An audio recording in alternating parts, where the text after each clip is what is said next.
नमस्कार दर्शकों, मैं हूं नाविका कुमार और आप जुड़ रहे हैं मेरे साथ सवाल पब्लिक का शो पर। सीएए लागू हो गया है और विपक्ष के बड़े नेताओं के बड़े बड़े बयान भी आ रहे हैं। क्या बयान आ रहे हैं, मैं आपको पढ़कर बताती हूं। ये बयान, रमजान शुरू हुआ इसलिए अभी सीएए लाया गया है। ममता बनर्जी, मुसलमानों को संदेश दिया गया है कि अपने कागज निकाल कर दिखाने के लिए तैयार रखें। ओवैसी जी, सीएए के लिए अप्लाई करेंगे तो आपकी नागरिकता रद्द कर दी जाएगी। ममता बनर्जी, करोड़ों मुसलमानों के वोटिंग राइट खत्म करने का इरादा है। एसटी हसन, समाजवादी पार्टी, अभी एनआरसी भी आएगा, मुसलमान और दलित निशाना बनेंगे। फिर ओवैसी जी, आपको हिरासत में लेकर डिटेंशन कैंप में डाल दिया जाएगा। ममता बनर्जी, ये व्हाट्सएप फॉरवर्ड्स नहीं है, ये विपक्ष के छोटे कार्यकर्ताओं के बयान भी नहीं हैं। इनमें से कुछ लाइनें ममता बनर्जी की हैं, असदुद्दीन ओवैसी की हैं, एसटी हसन की भी हैं। आप समझ ही रहे होंगे कि सीएए के विरोध पर डिस्कोर्स को किस स्तर पर पहुंचाने की तैयारी हो रही है। क्या ये सीएए लागू होने के बाद भड़काकर मुसलमानों के वोट हासिल करने की कोशिश नहीं कही जाएगी? और इस सब के बावजूद विपक्ष उल्टा ये आरोप लगाता है कि मोदी ने ध्रुवीकरण के लिए सीएए को ऐन चुनाव के वक्त लागू किया, जबकि सीएए पर बीजेपी की दलील है कि मोदी ने जो कहा सो किया। अमित शाह ने भी आज अपने बयान में कहा, लाखों लोग अपना धर्म बचाने के लिए, अपना सम्मान बचाने के लिए इस देश में आए हैं। मोदी ने नागरिकता देकर उनको सम्मान देने का काम किया है। भाई, सीएए लागू हुआ है जिनसे लाखों शरणार्थियों को नागरिकता मिल रही है, तो फिर आप क्या कह रहे हैं कि बीजेपी ध्रुवीकरण कर रही है? राम मंदिर का उद्घाटन हुआ तो भी आप कह रहे थे कि बीजेपी ध्रुवीकरण कर रही है।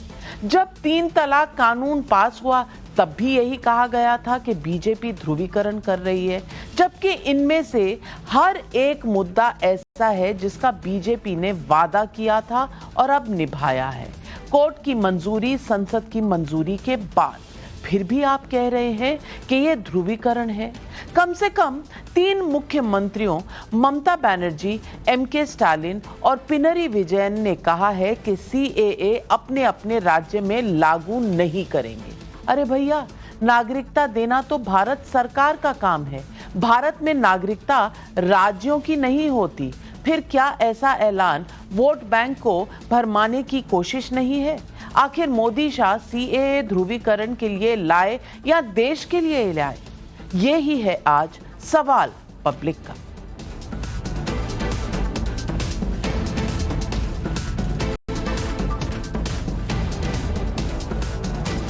सीएए देश का कानून है, कोई इसका विरोध करता है तो करे, लेकिन इसे लागू होने को लेकर कम से कम देश में कानून व्यवस्था बिगड़ने का अंदेशा तो नहीं बनना चाहिए। लेकिन जिस तरह से सीएए को लेकर भड़काऊ बयान आ रहे हैं, उसके बाद उत्तर प्रदेश जैसे राज्यों में पुलिस प्रशासन को मुस्तैद होना पड़ रहा है।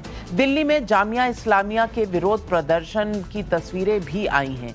केरल में कांग्रेस की सहयोगी आईयूएमएल ने मल्लापुरम में आज रात रमजान की इबादत के बाद बड़े प्रोटेस्ट का ऐलान भी कर दिया है। ध्यान दीजिएगा, रात को प्रोटेस्ट रमजान की इबादत के बाद। मुद्दा प्रोटेस्ट करने का नहीं है। संविधान ने सबको विरोध का अधिकार भी दिया है, लेकिन देशवासी नहीं भूले हैं कि 4 साल पहले सीएए के विरोध के नाम पर क्या हुआ था। इसलिए विरोध के अधिकार को भी जिम्मेदारी से निभाने की जरूरत है। लेकिन विपक्ष के इन नेताओं के बयान सुन लीजिए कि वो सीएए को लेकर क्या कह रहे हैं।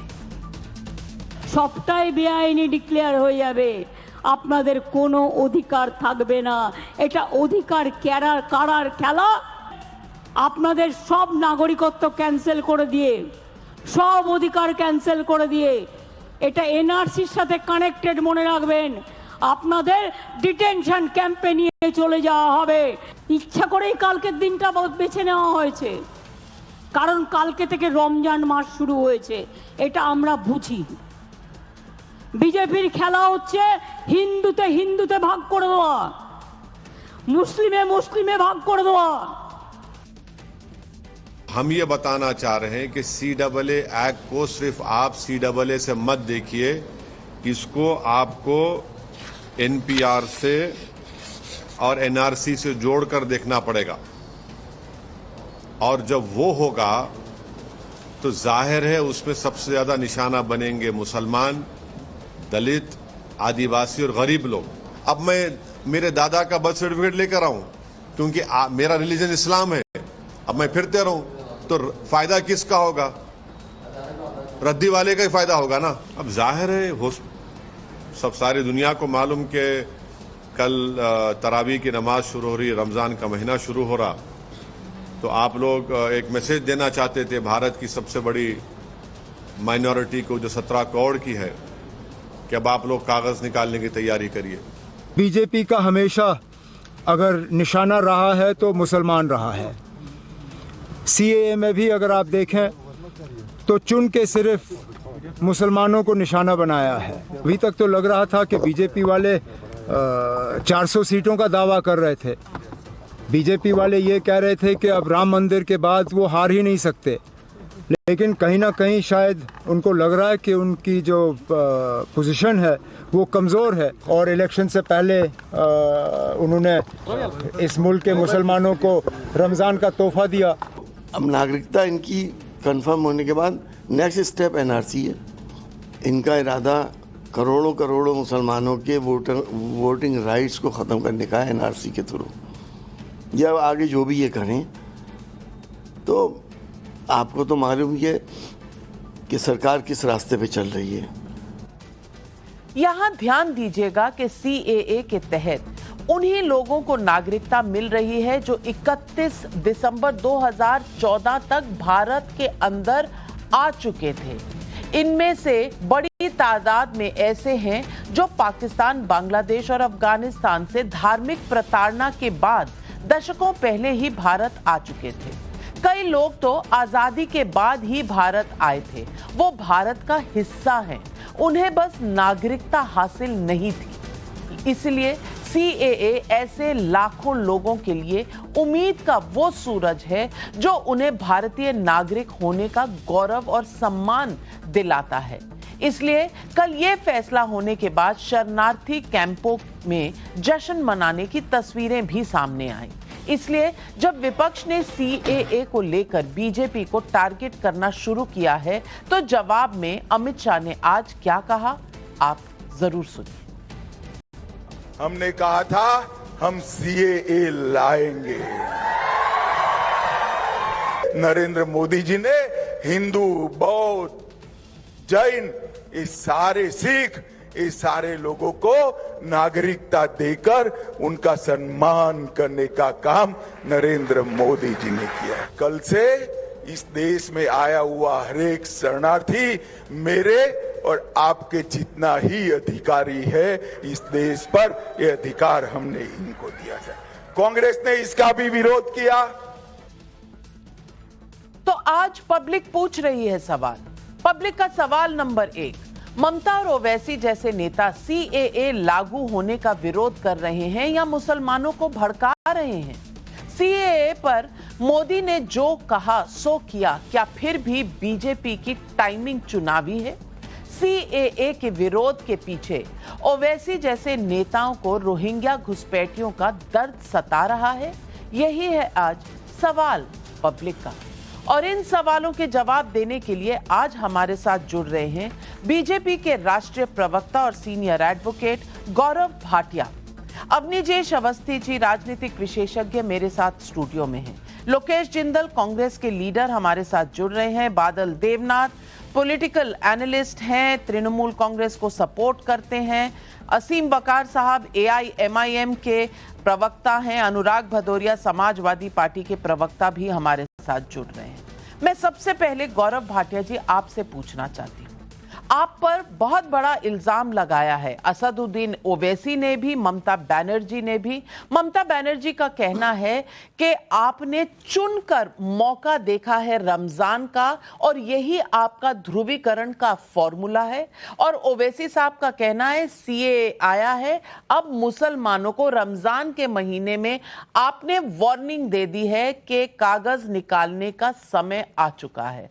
गौरव भाटिया जी, ये दोनों आरोप बहुत संगीन हैं और ध्रुवीकरण और टाइमिंग को लेकर जो विपक्ष की पार्टियां कह रही हैं उस पर आज आपकी क्या सफाई?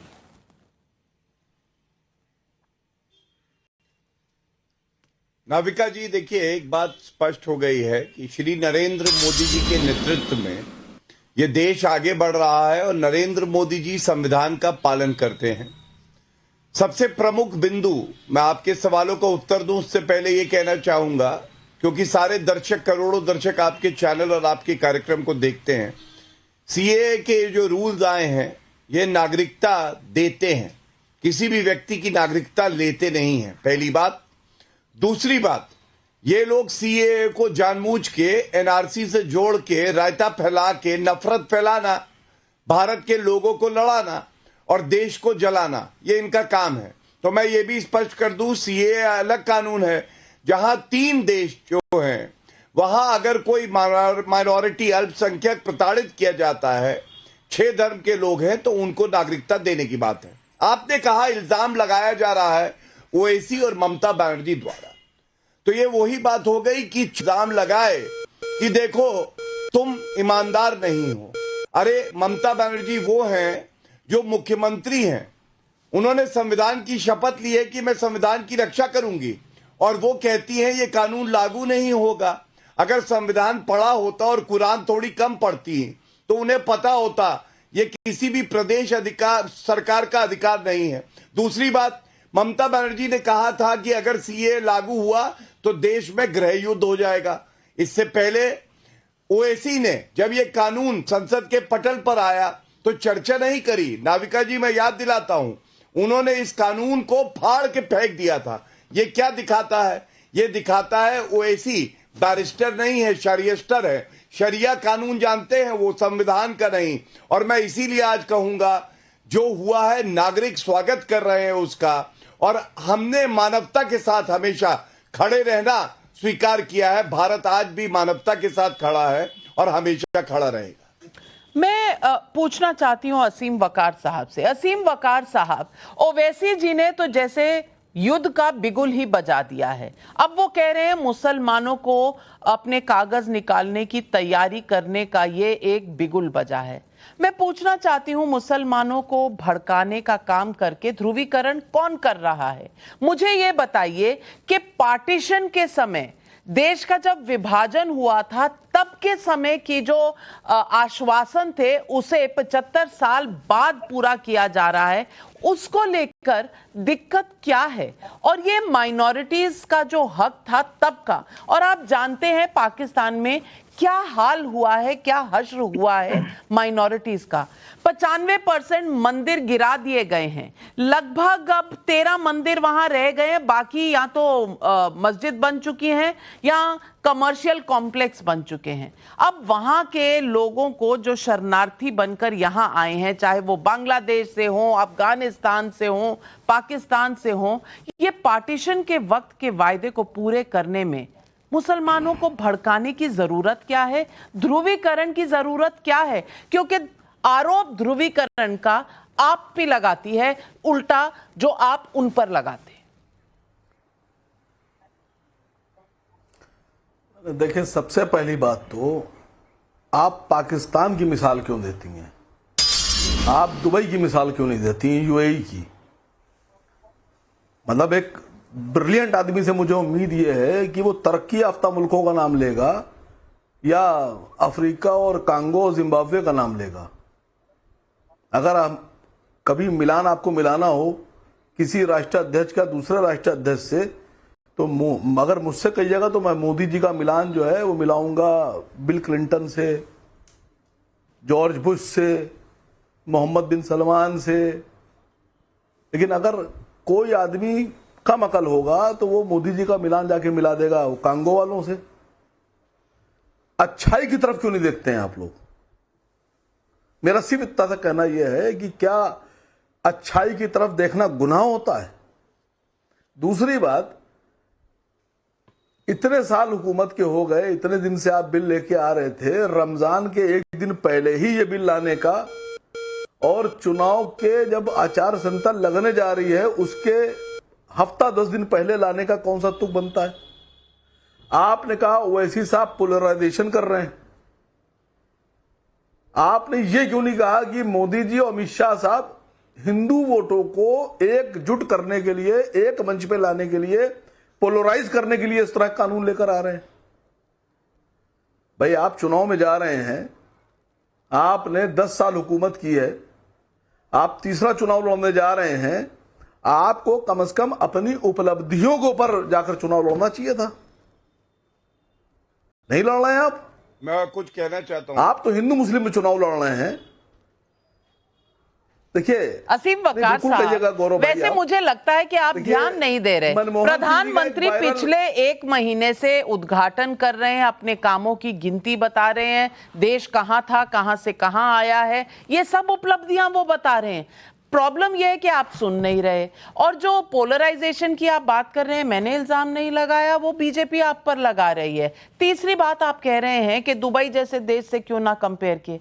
अरे विभाजन पाकिस्तान के साथ हुआ था, दुबई के साथ नहीं हुआ था। लेकिन अवनीजेश अवस्थी जी, असीम वकार साहब को शायद ये पता नहीं, वो समझते हैं कि हमारा विभाजन दुबई से हुआ था और हमारे साथ जो सटा हुआ देश है वो दुबई का देश है। अब भूगोल में प्रॉब्लम है या पॉलिटिक्स में प्रॉब्लम है? प्रॉब्लम क्या है?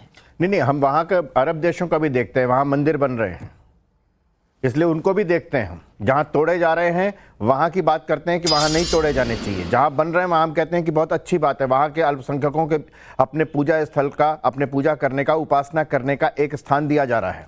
तो ये बात है। पहली बात, नाविका जी, एक बड़ी साफ सी बात है, ये कोई आज के कानून की स्थिति नहीं है। जिस समय भारत का विभाजन हुआ, पूर्वी पाकिस्तान जब बना और पश्चिमी पाकिस्तान बना, दोनों तरफ विभाजन की विभीषिका में लाखों लोगों के साथ जो अत्याचारपूर्ण व्यवहार हुआ, हत्याएं हुई, बलात्कार हुए, विस्थापित हुए, उस समय के तमाम लोगों ने, मैं किसी का भी नाम लूंगा, किसी भी उस समय के किसी भी, चाहे सरदार पटेल हो, महात्मा गांधी हो, जवाहरलाल नेहरू हो, राम मनोहर लोहिया हो, सबने कहा कि ये विभाजन का जो लोग जहां रह गए सिर्फ वही नहीं है, हमारा दायित्व ही, महात्मा गांधी ने कहा हमारा कर्तव्य है कि वो जब भी आना चाहें, अगर वहां पर वो सुरक्षित नहीं हो। तो उसी कारण ये सब बातें आ रही हैं कि नेहरू लियाकत पैक्ट भी हुआ, उसका कितना उसको पालन हुआ या नहीं हुआ, ये बात की बात है।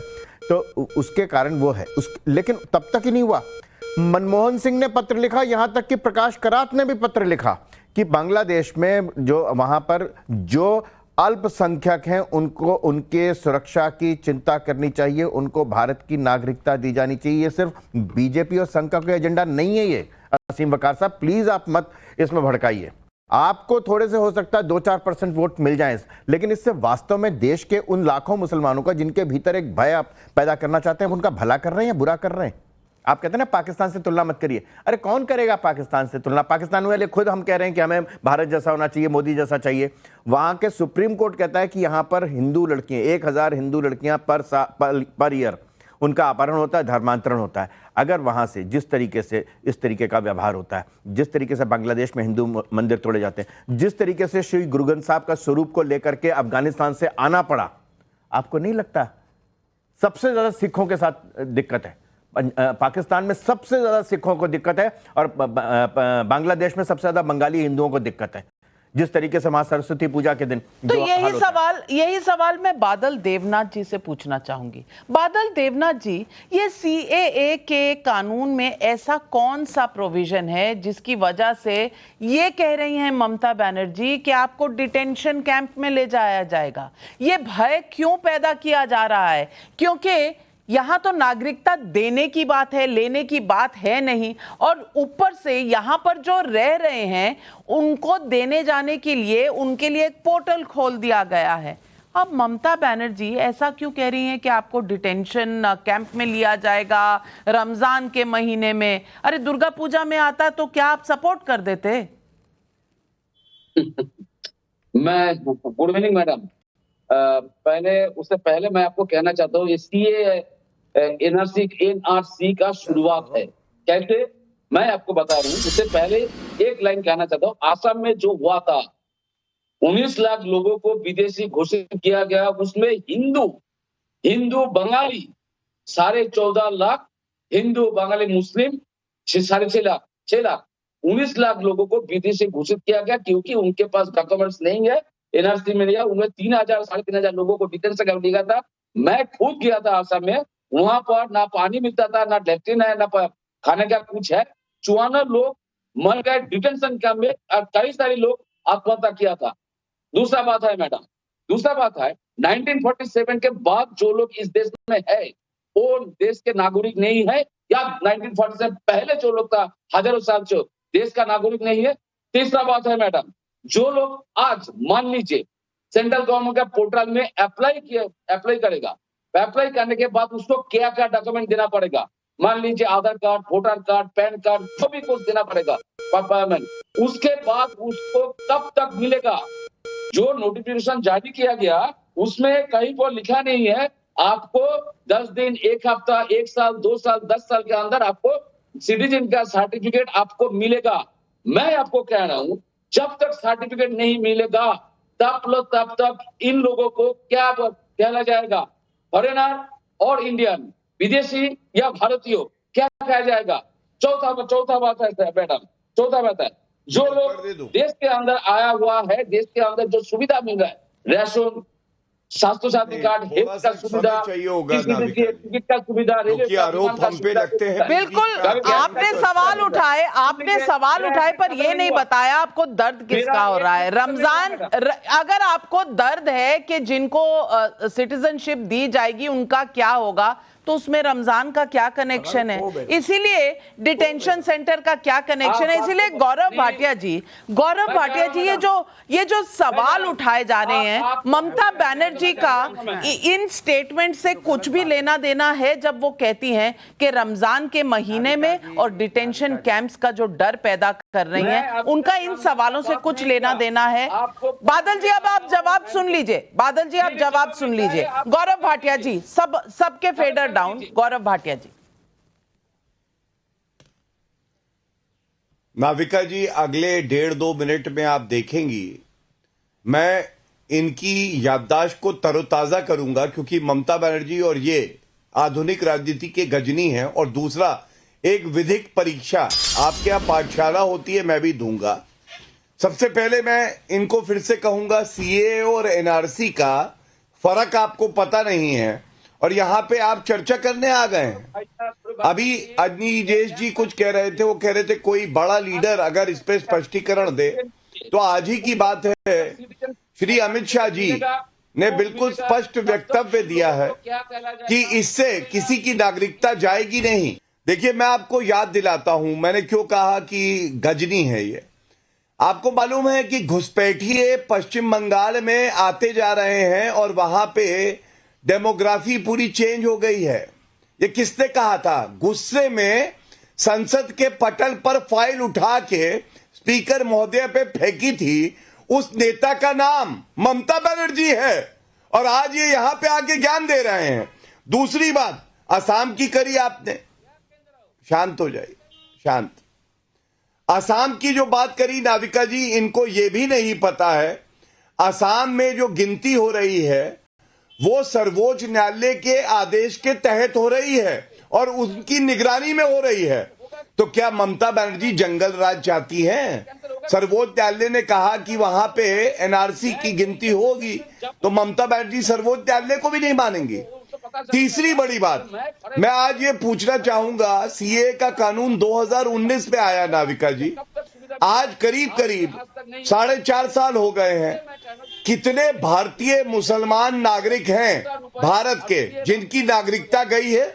बादल जी, बरसिए मत, बरसिए मत, कुछ बचेगा नहीं, वरना आराम से। बादल जी, ठीक है? बादल जी, आप पिछले 7 मिनट से नॉन स्टॉप बोलते जा रहे हैं। ये डिबेट का स्टाइल नहीं है बादल जी, ये डिबेट का स्टाइल नहीं है। सबसे पहले 4.5 साल में कौन सा भारतीय नागरिक मुसलमान है जिसकी नागरिकता गई? उत्तर है एक भी नहीं। दूसरा, इस रूल्स के आने के बाद कौन सा हक मारा जाएगा हमारे मुसलमान भाइयों का या बहनों का? बता दे, जिसको चुनौती देता हूं। तीसरी बात, संविधान के किस प्रावधान के खिलाफ है यह भी बता दे। अब मैं 2 बड़ी बातें बताता हूं। 18 दिसंबर 2003 को नाविका संसद के पटल पर मनमोहन सिंह जी ने कहा था राज्यसभा में, हमारे देश के विभाजन के बाद बांग्लादेश जैसे देशों में अल्पसंख्यकों ने उत्पीड़न का सामना किया है और यह हमारा नैतिक दायित्व है कि यदि परिस्थितियां ऐसा मांग करती हैं, इन दुर्भाग्यपूर्ण लोगों को हमारे देश में शरण लेने के लिए मजबूर करती हैं, तो इन्हें दुर्भाग्यपूर्ण व्यक्तियों को नागरिकता देने का हमारा दृष्टिकोण अधिक उदार होना चाहिए।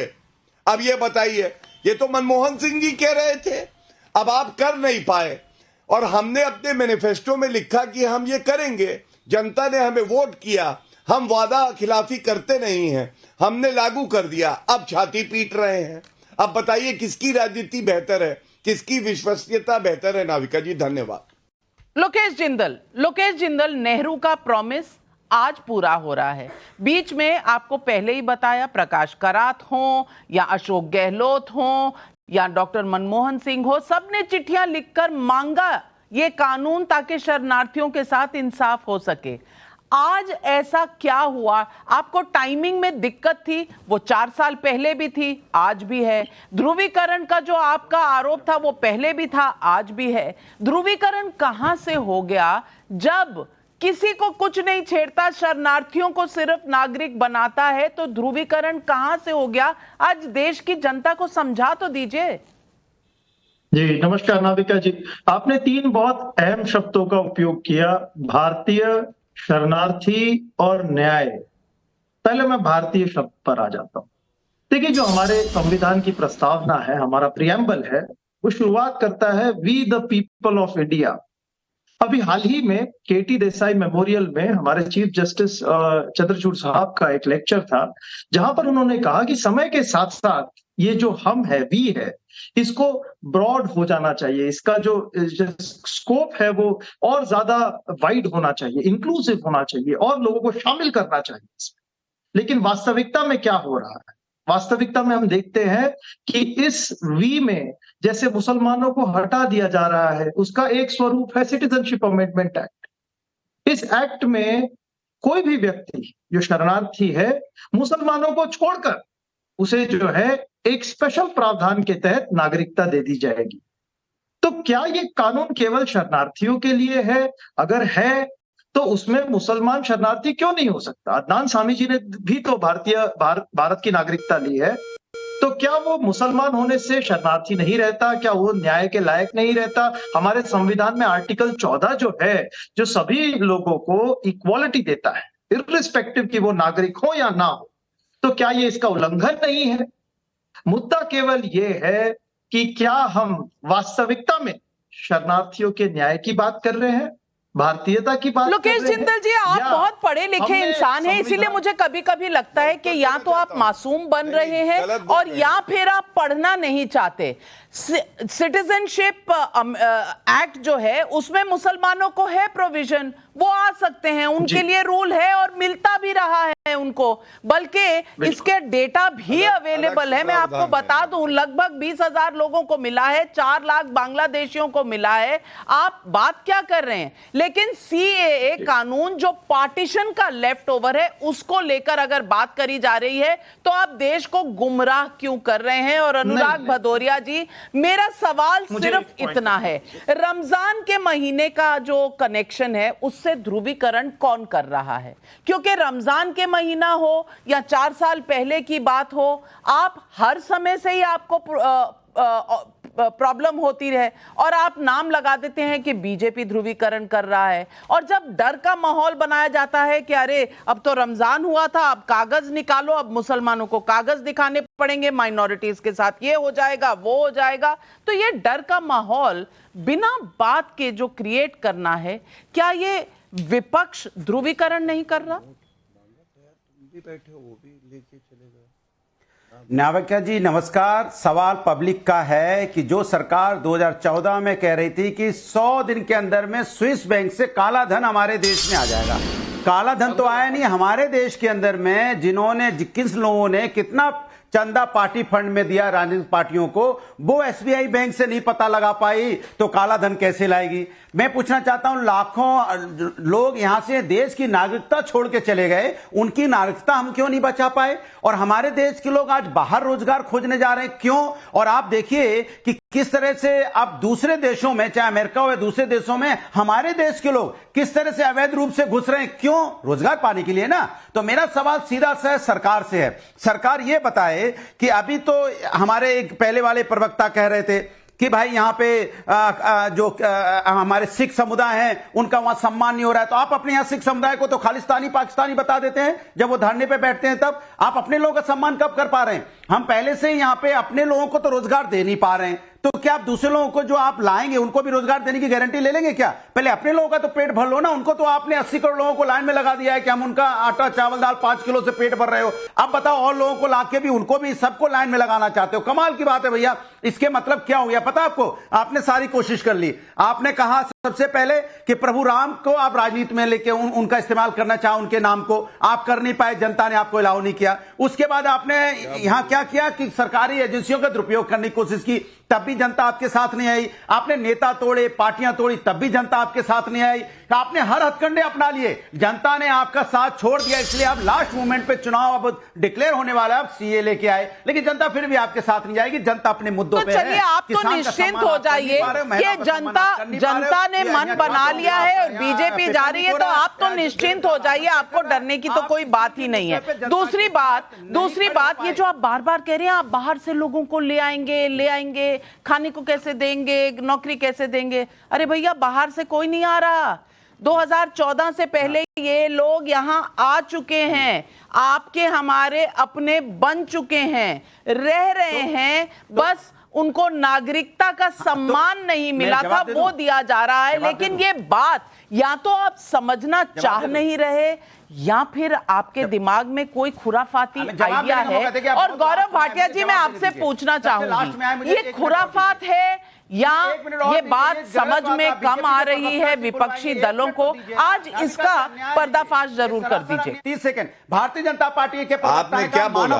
मानवता आपकी कहां चली जाती है जब मणिपुर में बच्चियों के साथ अन्याय होता है? मानवता कहां चली जाती है जब बेटियों को घसीटा जाता है? अनुराग भदौरिया जी, आप पहले भी 2 मिनट बोले, तब आपको मानवता नहीं याद आई, तब आपको नौकरियां याद आ रही थी। जब नौकरियों का जवाब मिल गया तो मानवता याद आ गई। तो अनुराग भदौरिया जी, अब चलिए मानवता पर 45 सेकंड हो गए, मानवता पर भी जवाब दे रहे हैं गौरव भाटिया जी। अब ध्यान से सुनिएगा, अब ध्यान से सुनिएगा अनुराग भदौरिया जी। गौरव भाटिया जी, राजनीति से आप सत्ता की तरफ जा सकते हो, लेकिन देश की जनता होशियार है, इस बार आपके देखिए नाविका जी, सबसे पहले क्योंकि इन्होंने मानवता की करी, तो मैं बताना चाहूंगा कि इन लोगों का दिल कैसा है। तुष्टीकरण का जो है, इन्होंने चश्मा लगाया है दोनों आंखों में, इनका दिल नहीं पसीजता है। यूएन की रिपोर्ट ये कहती है पाकिस्तान में हर साल 1000 हिंदू सिख जो बच्चियां हैं उनका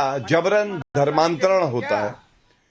हर महीने 25 जो हिंदू सिख बच्चियां हैं उनके साथ बलात्कार किया जाता है और उनका धर्म परिवर्तन होता है। और कौन सा तरीका है बताइए? अच्छा नहीं लगता मुझे बार बार आपको ये कहना। आप कोई बैकबेंचर थोड़ी स्टूडेंट है, आप माननीय राष्ट्रीय प्रवक्ता हैं, कृपया कम से कम रूल्स का उल्लंघन ना करें। राष्ट्रीय पार्टी नहीं है, प्रवक्ता कैसे राष्ट्रीय हो? नाविका जी गौरव भाटिया जी, एक जिले की पार्टी रह गई है बेचारी। धन्यवाद। तो मैं बता रहा था किस तरह से हिंदू सिख बच्चियां प्रताड़ित की जा रही हैं और उनको अगर हम लोग यहाँ पे नागरिकता देते हैं तो इनको दर्द क्यों होता है। दूसरी बात, इन्होंने न्याय की करी। अभी कांग्रेस के मेरे काबिल छोटे भाई हैं, उन्होंने कहा कि न्याय की बात करता है संविधान, तो संविधान में ही सर्वोच्च न्यायालय है। सर्वोच्च न्यायालय में ये मामला लंबित है और सर्वोच्च न्यायालय ने इस पे रोक नहीं लगाई। तो कम से कम कांग्रेस पार्टी को चाहिए कि वो मनमोहन सिंह जी की बात सुने, और ये लाना आवश्यक था, आप नहीं कर पाए, हमने किया। दूसरी बात, आप बताइए, आप कहते हैं मुसलमानों को अलग क्यों रखा गया। मैं आपको वजह बताता हूं। जो 3 देश नामित हैं वो तीनों देश मुस्लिम बहुल्य हैं। वहां प्रताड़ित कौन हो रहा है? हिंदू, सिख, ईसाई, जैन, बौद्ध, पारसी। तो इसीलिए आप ये अगर कहें मुस्लिम बहुल्य राष्ट्र मुस्लिम को प्रताड़ित कर रहा है, तो फिर ये तो गजब की एक बात आपने कह दी। और मैं आपको एक आंकड़ा और दे देता हूं। जब पार्टीशन हुआ उस वक्त 1947 में नाविका जी पाकिस्तान में हिंदू थे करीब 21% और आज है 1.6%। और आजादी के वक्त भारत में जो मुसलमान थे वो 9% थे, आज 14% हो गए। मतलब पाकिस्तान में अल्पसंख्यक सुरक्षित नहीं था, भारत में फला फूला। लेकिन उसके बाद भी ये लोग, जब आर्टिकल 370 को संशोधित किया जाता है तो कहते हैं मुसलमानों को प्रताड़ित किया जा रहा है, जबकि वो संप्रभुता का मामला है, अखंडता का मामला है। जब ट्रिपल तलाक को अपराध बनाया जाता है तो ये कहते हैं कि ये मुस्लिम महिलाओं के खिलाफ है, जबकि मुस्लिम महिलाओं को उनका हक मिला है। और आज सीए को भी धर्म के चश्मे से देख रहे हैं। ऐसा क्यों है? सवाल कई सारे हैं और पब्लिक भी पूछ रही है सवाल। पब्लिक के सवाल, अनुराग भदौरिया जी, आपसे, आपके सवालों से ज्यादा, थोड़ा सा ज्यादा महत्वपूर्ण है पब्लिक का सवाल। हिमांशु रंजन का कोलकाता से सवाल है, बादल जी जरूर सुनिएगा। क्या रमजान कहकर ममता बनर्जी सीएए पर मुसलमानों को भड़काने का काम नहीं कर रही? अगर भगवान न करे कोई हिंसा होती है तो उसकी जिम्मेदार ममता बनर्जी नहीं होंगी क्या? जवाब दीजिए बादल जी। मैं उससे पहले आपको बोला, सेंट्रल गवर्नमेंट जब इलेक्शन कमीशन ऑफ इंडिया का रूल्स मान रहा है, मतलब धर्मनिरपेक्षता इन लोग मान रहा है, 6 पॉइंट मानना चाहिए, तभी उसको पार्टी का रजिस्ट्रेशन मिलता है, पार्टी के का रेकग्नाइज मिलता है। तो उसमें एक पॉइंट है धर्मनिरपेक्षता।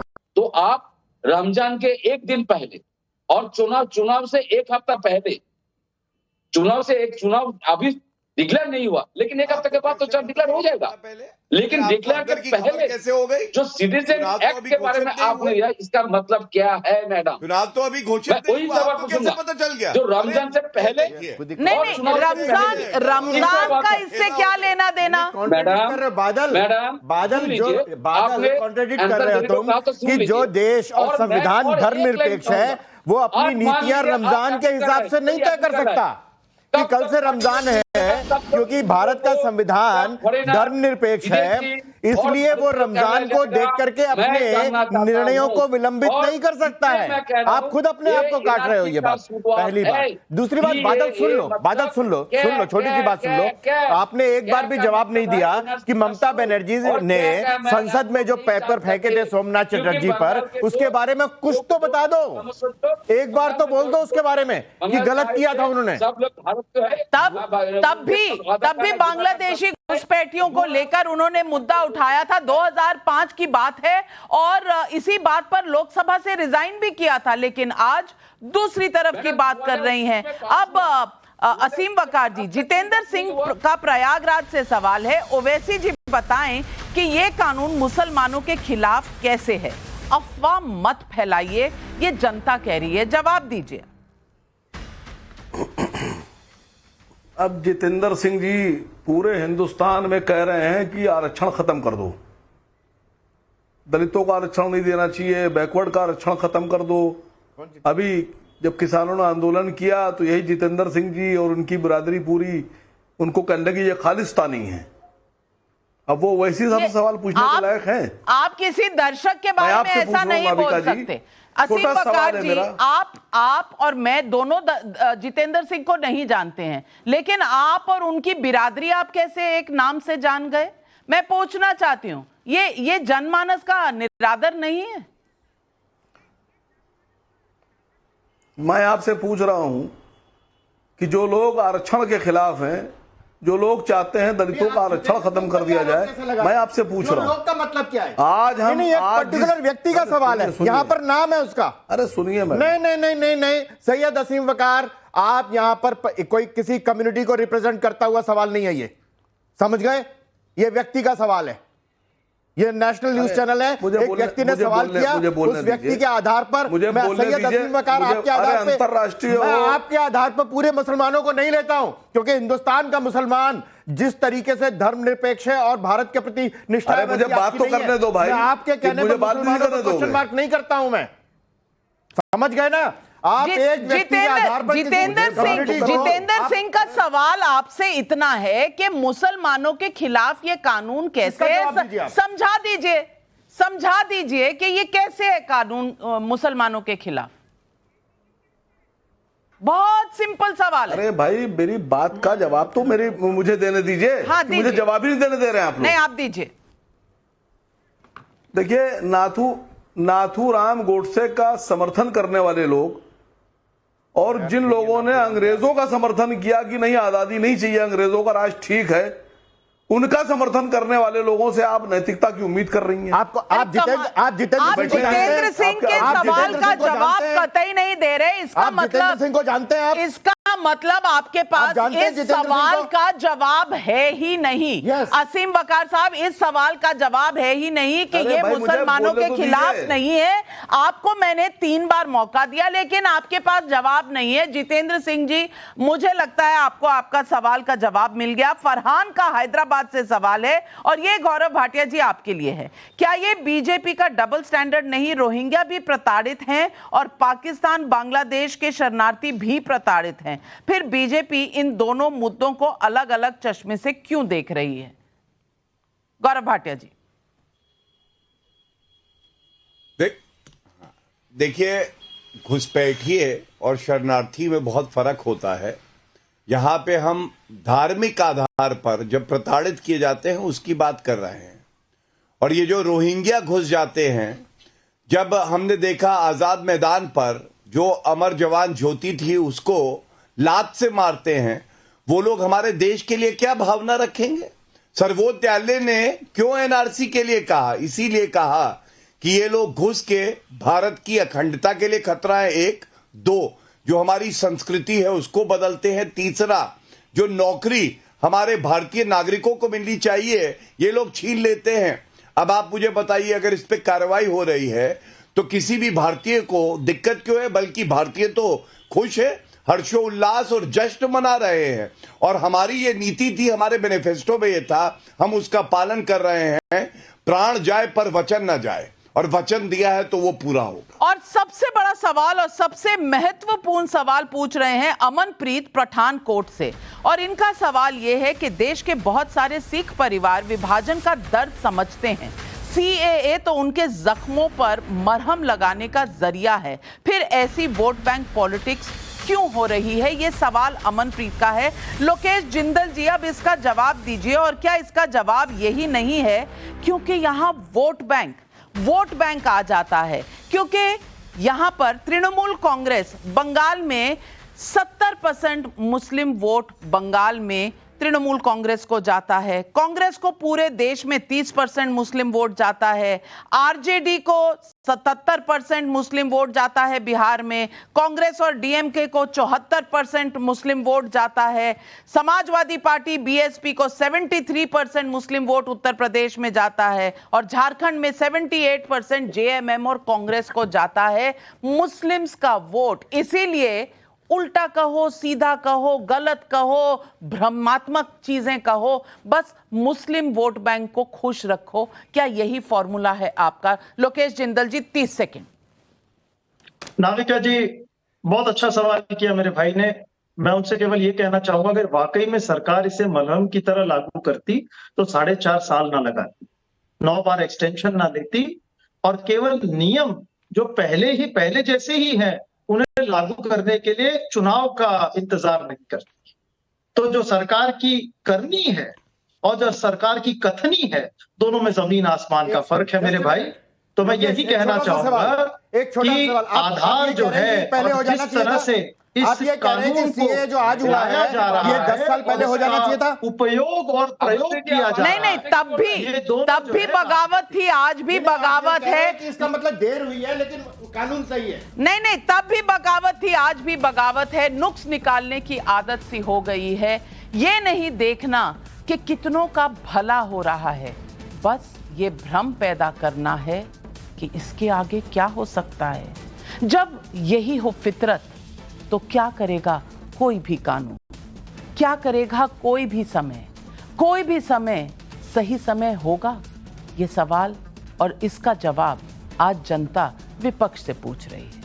आज सवाल पब्लिक का शो पर बस इतना ही। लेती हूं आपसे इजाजत। तमाम अपने पैनलिस्ट का धन्यवाद करती हूं और दर्शकों आपका भी। पर जाइए